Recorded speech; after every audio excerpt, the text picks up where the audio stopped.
Jag känner en båt, hon heter Anna, Anna heter hon. Och hon kan banna det så hårt. Hon röjer upp i våran kanal. Jag vill berätta för dig att jag känner en båt. Jag känner en båt, hon heter Anna, Anna heter hon. Och hon kan banna det så hårt. Hon röjer upp i våran kanal. Jag vill berätta för dig att jag känner en båt som alltid vaktar alla som är här och som ser till att vi blir utan besvär.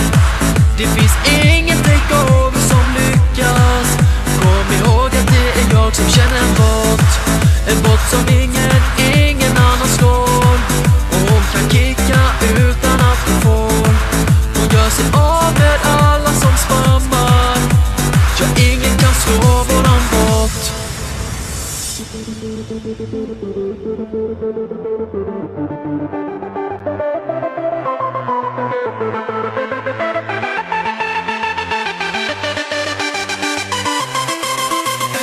Ready for takeoff.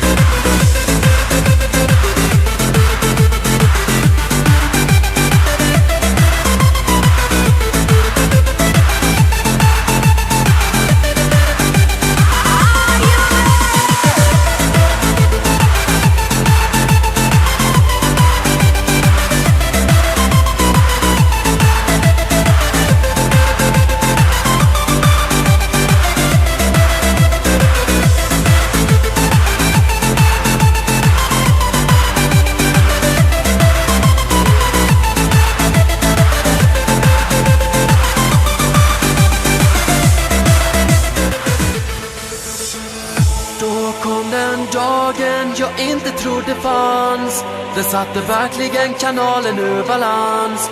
Jag trodde aldrig att jag hade. Men när Anna skrev och sa jag är ingen båt. Jag är en väldigt vacker tjej som nu tyvärr är väldigt främmande för mig. Men det finns inget som behöver förklaras. För i mina ögon är hon alltid en båt. Hon heter Anna,